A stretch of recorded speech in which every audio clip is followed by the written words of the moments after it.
الحمد لله نحمده ونستعينه ونستغفره ونؤمن به ونتوكل عليه ونعوذ بالله من شرور أنفسنا ومن سيئات أعمالنا من يهده الله فلا مضل له ومن يضلل فلا هادي له ونشهد أن لا إله إلا الله وحده لا شريك له ونشهد أن سيدنا وشفيعنا ومولانا محمدا عبده ورسوله أما بعد فقد قال الله تبارك وتعالى في كلامه المجيد والفرقان الحميد أعوذ بالله من الشيطان الرجيم بسم الله الرحمن الرحيم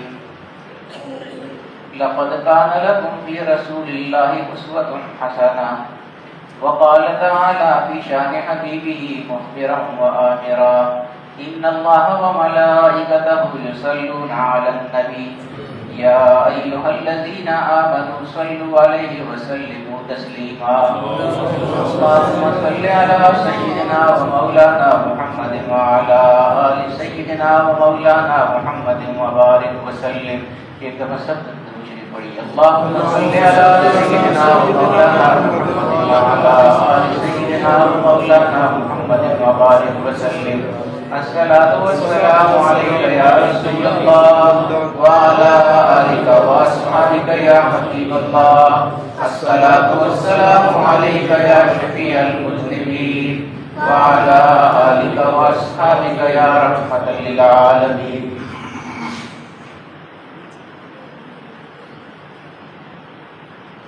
شوال کے ابتدائی دنوں میں غزوہ احد وقوع پذیر ہوا تھا۔ پہلے میرا خیال تھا کہ اس پر گفتگو کرتا ہوں، لیکن پھر جب تاریخ کو دیکھا تو اگلے جمعے کو 10 شوال بن رہی ہے، وہی غزوہ احد کا دن ہوگا اگلے جمعے والا انشاءاللہ۔ غزوہ احد اس دن انشاءاللہ ہم بیان کریں گے غزوہ احد کے واقعات۔ ابھی چونکہ عید گزر رہی ہے، عید کا تیسرا دن ہے، تو میں آپ کو یہ بتانا چاہتا ہوں کہ ہماری عید کیا ہوتی ہے اور حضور علیہ السلام نے ہمیں کون سی عید سکھائی ہے۔ کیونکہ عید کا دن ہے، ہم سب لوگ خوشیاں منا رہے ہیں اور ہے بھی خوشی کا دن ہے، حضور نے خود فرمایا کہ یہ خوشیوں کا دن ہے، لیکن خوشیوں سے بڑھ کر بھی آپ عید کے دن مقامات حاصل کر سکتے ہیں۔ ہر آدمی خوشی مناتا ہے عید پر، اور لوگ سب ایک جیسے نہیں ہوتے ہیں، مختلف لوگ ہوتے ہیں، مالی حساب سے بھی مختلف حیثیت کے لوگ ہوتے ہیں۔ کچھ امیر لوگ ہوتے ہیں جن کا عید گزارنے کا انداز اور ہوتا ہے، کچھ غریب لوگ ہوتے ہیں جن کا عید گزارنے کا انداز اور ہوتا ہے۔ حضور علیہ السلام نے کیا سبق ارشاد فرمایا عید کے حوالے سے؟ میں کہا کرتا ہوں کہ یہ جو احساس ہے دل میں کسی کا، یہ ایک بہت بڑی لذت اور ایک بہت بڑی نعمت ہے۔ بہت کم ہوتا ہے ہمارے دلوں میں کسی کا احساس، بہت کم ہوتا ہے، حالانکہ یہ ہونا چاہیے۔ حضور علیہ السلام کی جو حیات مبارکہ ہے وہ ہمارے لیے کامل نمونہ ہے نا۔ آپ پڑھتے ہیں لقد کان لکم فی رسول اللہ اسوۃ حسنہ، تو وہ کسی ایک چیز میں تو حضور کی حیات مبارکہ نمونہ نہیں ہے، زندگی کے ہر شعبے میں حضور کی ذات ہمارے لیے اسوہ حسنہ ہے۔ تو ہر چیز میں ہمیں بہت سارے سبق ملتے ہیں۔ حضور علیہ السلام کی حیات مبارکہ کے ہر پہلو میں ہمیں ہر زندگی کے ہر شعبے میں سبق حاصل ہوتے ہیں اور راہیں متعین ہوتی ہیں کہ ہمیں کیا کرنا ہے۔ یہ الگ بات ہے کہ ہم سیرت سے بہت زیادہ دور ہیں، حضور علیہ السلام کا جو کردار ہے اس کو سمجھنے کے حوالے سے بہت زیادہ دور ہیں۔ یہ اپنی کوتاہی ہے ہماری، لیکن ان چیزوں کو سمجھنا چاہیے اور ان پر عمل کرنا چاہیے۔ جب انسان کوشش کرتا ہے تو اللہ پاک توفیق بھی عطا فرما دیتا ہے۔ ہمارے اپنے کو عربی کا ایک محاورہ ہے، من جد وجد، جو آدمی کسی بھی مسئلے میں کوشش کرتے ہیں وہ اس کو پا لیتے ہیں، اپنے مقصد میں کامیاب ہو جاتے ہیں۔ کوشش یہ کرنا کرے تو پانا کیا ہے؟ پھر ہم کوشش کرنا تو ہمارا بنیادی فرض ہے، ہمیں کوشش کرنی ہے تبھی اللہ پاک ہمیں کچھ عطا فرمائے گا۔ ہم اگر کوشش ہی نہیں کریں گے پھر اللہ پاک ہمیں کیا عطا فرمائے گا اور کیوں عطا فرمائے گا؟ میں آپ کو یہ بتا رہا تھا کہ ہم تو عید پر بڑی خوشیاں مناتے ہیں، لیکن اگر دل کے اندر احساس ہو تو پھر آدمی خوشیاں نہیں منا سکتا۔ احساس اس طرح ہوتا ہے کہ ایک آدمی نئے کپڑے سلواتا ہے، ہر آدمی سلواتا ہے، عید پر نئے کپڑے سلوانے بھی چاہیے، حضور علیہ السلام کی تعلیمات، لیکن حضور نے احساس کے حوالے سے جو تعلیمات ارشاد فرمائی ہیں وہ بھی ذہن میں ہونی چاہیے۔ حضور سے بڑا احساس کرنے والا کون ہوگا؟ غریبوں کا، وہ یتیموں کے لاجوال، ان سے زیادہ کون خیال رکھنے والے ہیں یتیموں کا، بیواؤں کا، غریبوں کا، مسکینوں کا، فقیروں کا؟ ہم عید مناتے ہیں تو بہت خوشی کے ساتھ مناتے ہیں، لیکن ہمیں یہ پتہ نہیں ہوتا کہ ہمارے اس طرح منانے سے جو اس طرح نہیں منا سکتا اس کے دل پر کیا گزر رہی ہے۔ حضور یہ جانتے تھے اور حضور اس کی تعلیمات بھی فرماتے تھے۔ عید کا ہی دن تھا، ایک صحابی حضور علیہ السلام کی بارگاہ میں بہت پریشان حاضر ہوا، رنگ ان کا اڑا ہوا، چہرہ ان کا سفید ہوا، بہت زیادہ پریشانی ان کے چہرے سے نمودار ہو رہی۔ حضور علیہ السلام نے ان کو دیکھا، ان پر نگاہ فرمائی، حضور سمجھ گئے کہ یہ پریشان ہے بہت زیادہ۔ فرمایا کیا بات ہے؟ کس نے تمہیں اس حال کو پہنچایا ہے؟ کس چیز نے تمہیں اس حال کو پہنچایا ہے؟ اب اولاد کے ساتھ محبت والدین اچھی طریقے سے جانتے ہیں کیا ہوتی ہے۔ ان صحابی جو ہے انہوں نے عرض کی کہ یا رسول اللہ میرا بیٹا گم ہو گیا ہے، نہیں مل رہا ہے، عید کا دن ہے، کہیں کھیل رہا ہوگا بچوں کے ساتھ، گھر میں نہیں بتایا ہوگا، کہیں چلا گیا ہوگا۔ تو ان کی آنکھوں میں آنسو، اور وہ کہہ رہے ہیں کہ یا رسول اللہ بیٹا میرا گم ہو گیا ہے، مل نہیں رہا، اس کی وجہ سے پریشان ہر طرف ڈھونڈ چکا ہوں، آپ دعا فرمائیے اللہ تعالیٰ مجھے میرا بیٹا واپس عطا فرمائے۔ حضور علیہ السلام نے دعا فرمائی ان کے لیے۔ ابھی حضور نے اپنے دست مبارک اپنے چہرہ انور پر پھیرے تھے، دعا فرما کہ ایک بچہ دوڑتا ہوا آیا اور آگے کہنے لگا کہ یا رسول اللہ ان کا بیٹا وہ فلاں جگہ کے بچوں کے ساتھ کھیل رہا ہے۔ تو وہ خوش ہو گئے صاحب، پتہ چل گیا ان کو کہ میرا بچہ کہاں پر ہے۔ تو وہ بے چین تو بہت زیادہ تھے اس بیٹے کی محبت میں، وہ ایک دم تیزی سے باہر کی طرف لپکے بھاگے اپنے بیٹے کی طرف جانے کے لیے۔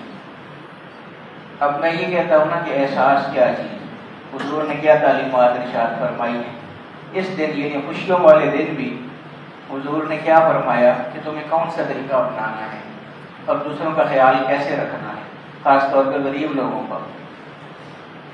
وہ یوں ہی صحابی باہر کی طرف دوڑے بے-تابی کے ساتھ اپنے بچے کی طرف جانے کے لیے، حضور علیہ السلام نے ان کو نام لے کے پکارا اور واپس بلایا، فرمایا ادھر آؤ میرے پاس۔ وہ واپس حضور کے پاس حاضر ہوئے،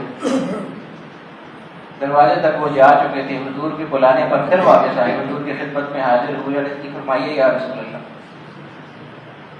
فرمایا کہ تم بہت زیادہ بے-تاب ہو اپنے بچے کی وجہ سے، اس کے گم ہونے کی وجہ سے، مجھے اندازہ ہے کہ تمہارے دل پر کیا گزر رہی ہے، لیکن میری بات کو یاد رکھنا، جب وہاں پر پہنچو نا جہاں پر بچے کھیل رہے ہیں تو وہاں اور بھی بہت سارے بچے ہوں گے تمہارے بچے کے ساتھ جو کھیل رہے ہوں گے، اپنے بیٹے کو جب بلاؤ ان میں سے تو بیٹے کا نام لے کر بلانا، اس کو بیٹا کہہ کر مت بلانا، کیوں کہ وہ تمہارا بیٹا ہے اور تم اس کے باپ ہو، لیکن ہو سکتا ہے کہ ان کھیلنے والے بچوں میں کوئی ایسا بچہ بھی ہو جس کا باپ نہ ہو، تو تم جب بیٹا کہہ کے اس کو بلاؤ گے تو اس کی آنکھوں میں آنسو آ جائیں گے کہ اس کو تو بیٹا کہنے والا ہے، مجھے بیٹا کہنے والا کوئی نہیں ہے۔ تو یہ ہوتا ہے احساس، یہ حضور علیہ السلام نے ہم کو سکھایا، فرمایا کہ بیٹا کہہ کے اس کو نہیں بلانا ہے، نام لے کے بلانا، جب نام لے کے بلاؤ گے تو بچوں پر کچھ بھی ان کو پتہ نہیں چلے گا، لیکن جب بیٹا کے اگر بلاؤ گے تو کوئی یتیم اگر ہوگا، کسی کا والد نہیں ہے یا کسی کی والدہ نہیں ہے، تو اس کے دل پر کیا گزرے گی کہ اس کو بیٹا کہنے والا تو آج ہی کے دن ہے، لیکن مجھے بیٹا کہنے والا آج کوئی نہیں۔ تو یہ ہے احساس غریب لوگوں کا، احساس ہمیشہ احساس کیجیے غریب لوگوں کا۔ اور یہ غریب ہونا کوئی بری بات نہیں ہے، اللہ رب العالمین کا نظام ہے، کسی کو وہ کس طرح عطا فرماتا ہے، کسی کو کس طرح عطا فرماتا ہے، اپنے اپنے انداز ہیں عطا فرمانے کے۔ ہمیں ہر حال میں اللہ کا شکر ادا کرنا چاہیے، جتنا بھی اللہ پاک دیتا ہے اللہ کا شکر ادا کرنا چاہیے۔ آپ یقین جاری ہیں کہ بہت سے ایسے لوگ ہوتے ہیں جو ہم سے بھی کمزور زندگی گزار رہے ہیں، اور اس حال میں بھی وہ اللہ کا شکر ادا کر رہے ہیں۔ میں کئی دفعہ اپنے دوستوں کو بتایا کرتا ہوں کہ میں افریقہ کے بعض ایسے علاقوں میں گیا ہوں، آپ یقین کیجیے کہ میری آنکھوں میں وہاں سے آ جاتے تھے، اور میں اپنے دوستوں کو یہ کہا کرتا تھا یہاں کہ ہم سارے لوگ پھٹے ہوئے ہیں، ہماری زبان میں پھٹا ہوا کہتے ہیں نا، یعنی بہت زیادہ ہم لوگ خراب ہیں، ناشکرے ہیں ہم لوگ۔ ایسے علاقوں میں گیا ہوں کہ جہاں پر 24 گھنٹے میں لوگ ایک دفعہ کھانا کھاتے ہیں، دن کو 2 بجے وہ کھانا کھاتے ہیں، رات کا کھانا بھی کوئی نہیں ہے، نہ بڑے کھاتے ہیں نہ بچے کھاتے ہیں، صبح کا ناشتہ بھی کوئی نہیں ہے، نہ بڑے کرتے ہیں نہ بچے کرتے ہیں، صرف ایک ٹائم۔ اتنی غربت ہے یہ کہ وہ ایک وقت کا ہی کھانا سب کھا سکتے ہیں 24 گھنٹوں میں، اور اس حال میں بھی وہ اللہ کا شکر ادا کر رہے ہیں۔ اور جس جگہ میں رہتا تھا، جس ہوٹل میں میں رہتا تھا، بہت اچھا بڑا ہوٹل تھا، اور اس کا جو جنرل مینیجر تھا، آپ جانتے ہیں جنرل مینیجر سب سے بڑی پوسٹ ہے کسی ہوٹل کی، بڑے ہوٹل کا جنرل مینیجر ایک بڑی چیز ہوتی ہے، بڑی پوسٹ ہوتی ہے، اس کے پاس میں ہوتا تھا۔ تو اتنے بڑے ہوٹل کا جنرل مینیجر ہونے کے باوجود بھی اس شخص کی اتنی طاقت نہیں تھی کہ وہ یہ ٹچ اسکرین والا موبائل رکھ سکے، چھوٹے بٹنوں والے موبائل ہوتے ہیں ان کے پاس۔ یہ غربت ہے۔ ہمارے یہاں دیکھیں نا آپ، یہ ہمارے پالش کرنے والے جو بچے ہوتے ہیں نا، ان کے پاس اس طرح کے 2 سیٹ اٹھائے ہوئے، اور وہاں جو جنرل مینیجر کی پوسٹ پہ بندہ بیٹھا ہے اس کو بھی یہ موبائل رکھنے کی سکت نہیں ہے، اس میں طاقت نہیں۔ تو پھر میں کیوں نہ کہوں کہ ہم لوگ پھٹے ہوئے۔ نعرہ تکبیر، نعرہ رسالت، قبلہ حضرت صاحب زندہ باد، فیضان صدریہ جاری رہے گا۔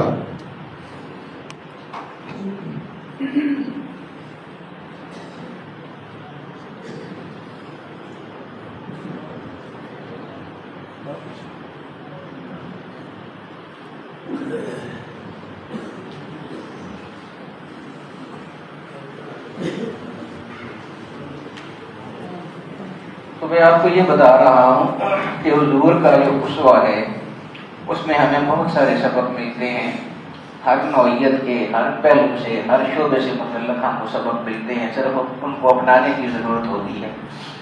عید پر بھی، ویسے بھی عید کے علاوہ بھی، اور عید پر بھی غریبوں کا بہت زیادہ خیال رکھا کریں۔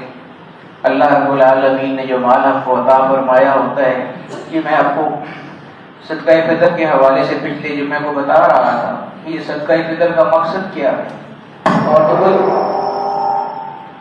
تو کوئی مقصد نہیں ہے صدقہ فطر کا۔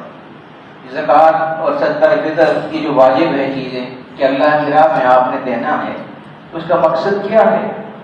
اللہ پاک کو تو ہمارے پیسوں کی ضرورت نہیں ہے، وہ تو خود ہمیں عطا فرمانے والا ہے، سب کچھ دیا ہی اس نے، اور کیسے دیا ہے یہ بھی میں آپ کو ابھی بتاؤں گا۔ لیکن دیا تو بہرحال سارا کچھ اسی نے ہے، ہمارا یقین اس پر ہو یا نہ ہو، ہم اس کو مانیں یا نہ مانیں، لیکن حقیقت تو یہی ہے کہ جو کچھ بھی عطا فرماتا ہے وہ اللہ کی ذات کی عطا فرماتی ہے۔ اس لیے ہمیشہ کوشش کیجیے۔ یہ صدقہ فطر کے بارے میں آپ کو بتا رہا تھا کہ یہ واجب ہے دینا، تو مقصد اس کا کیا ہے؟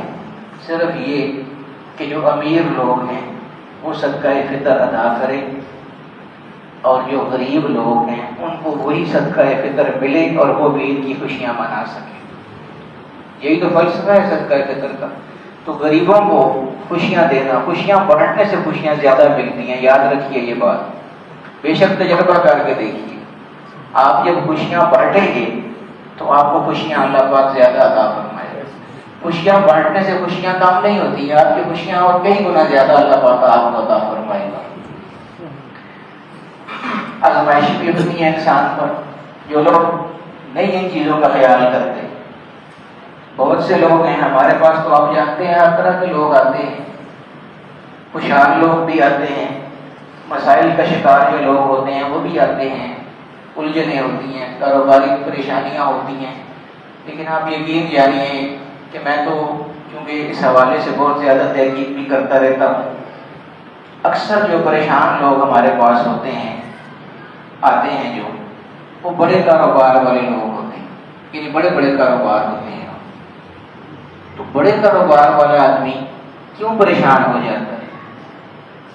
وہ اس لیے پریشان ہو جاتا ہے کہ وہ اللہ کا حق ادا نہیں کرتا ہے، وہ زکوٰۃ دینے میں کنجوسی کر رہا ہوتا ہے، وہ صدقہ فطر دینے میں کنجوسی کر رہا ہوتا ہے۔ تو اللہ رب العالمین تو قرآن میں فرماتا ہے، قرآن کی آیت ہے اتنی، یعنی اگر سمجھنے والا بندہ ہو تو انسان کے رونگٹے کھڑے ہو جاتے ہیں۔ اللہ کے ذکر سے جو اعراض کرتا ہے، اللہ کے ذکر سے جو دور ہوتا ہے، اللہ پاک کیا فرماتا ہے؟ وَمَنْ أَعْرَضَ عَنْ ذِكْرِي، جو میرے احکامات سے منہ موڑے گا۔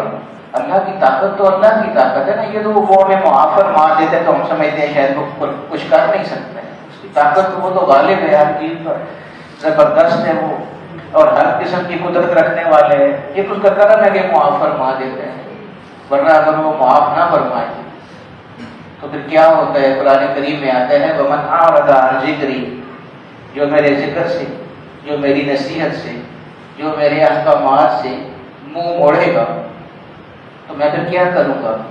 فَإِنَّ لَهُ مَعِيشَةً ضَنْكًا، تو میں روزگار کے حوالے سے اس کو توڑ کے رکھ دوں۔ پھر لوگ کیوں نہ پریشان ہوں جو ہمارے پاس آتے ہیں معاشی طور پر؟ اللہ نے فرمایا ہے قرآن کہ جو میرے احکامات سے جو زکوٰۃ نہیں دے گا، جو فطرانہ نہیں دے گا، غریبوں کا خیال نہیں کرے گا، تو پھر میں کیا کروں گا؟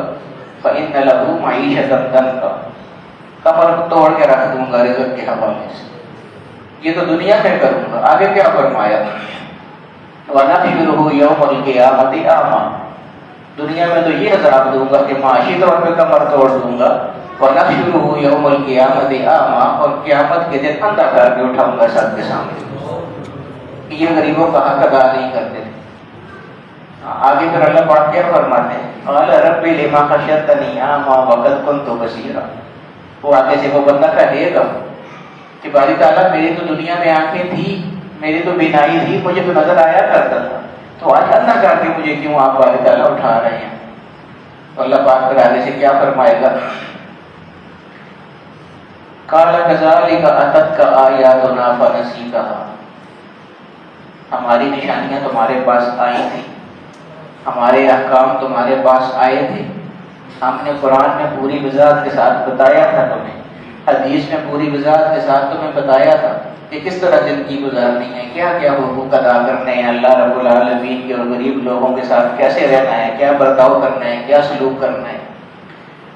فَنَسِيتَهَا، لیکن تم نے ہماری ان آیتوں کو، ہمارے احکامات کو بھلا دیا تھا، تمہیں یاد ہی نہیں رہتا تھا کہ میں نے کیا کیا کرنا ہے۔ تو جب تم نے اس وقت ہماری احکامات اور ہماری آیات کو بھلا دیا تھا تو وَكَذَلِكَ الْيَوْمَ تُنْسَىٰ، اسی طرح آج ہم نے بھی تم کو بھلا دی ہے، ہم بھی تمہارا کوئی خیال نہیں رکھیں گے، جس طرح تم نے دنیا میں ہمارا خیال نہیں رکھا تھا آج ہم تمہارا خیال نہیں رکھیں گے۔ یہ کوئی معمولی بات تو نہیں ہے دوست، قیامت کے دن کتنا خوفناک منظر ہوگا، ویسے ہی بہت زیادہ خوفناک حالات ہیں قیامت کے دن، پھر اس طرح کی ہماری جو کوتاہیاں ہوں گی یہ تو ہمیں لے ڈوبے گی وہاں پر۔ اس لیے میں کہا کرتا ہوں کہ اللہ پاک نے جو بھی عطا فرمایا ہو اس میں اللہ کا حق ضرور ادا کرنا چاہیے، یہ ہمارے اپنے بھلے کے لیے ہے۔ آپ کو قرآن کی آیت میں نے پڑھ کے بتائی تھی پچھلے جمعے، مثل الذین ينفقون اموالهم فی سبیل اللہ، جو لوگ اللہ کی راہ میں اپنا مال خرچ کرتے ہیں ان کی مثال ایسے ہے کمثل حبۃ، ایک گندم کے دانے کی مثال آپ لے لیں، اللہ پاک فرما رہا ہے ایک گندم کے دانے کی مثال ہے، انبتت سبع سنابل، وہ ایک گندم کا دانہ آپ زمین میں بوتے ہیں 60 چھٹے اللہ پاک اس ایک دانے سے آپ کو عطا فرما دے، اور انبتت سبع سنابل، صرف ایک دانے سے 7 چھٹے نہیں عطا فرما دیتا، جو 7 چھٹے عطا فرماتا ہے ان میں سے ہر ایک چھٹے میں 100 دانہ عطا فرما دیتا ہے. سبحان اللہ سبحان تو اللہ. یہ ایک دانہ کہاں پر پہنچ جاتا ہے؟ تو اللہ پاک فرماتا ہے کہ جو 1 روپیہ اللہ کی راہ میں دو گے اس کا کتنا اجر تم کو ملے گا. مثال اللہ پاک نے کیسے بیان فرمائی ہے کہ یہ سمجھیں کہ ایک کے بدلے میں 700 گنا اللہ پاک عطا فرما رہا ہے.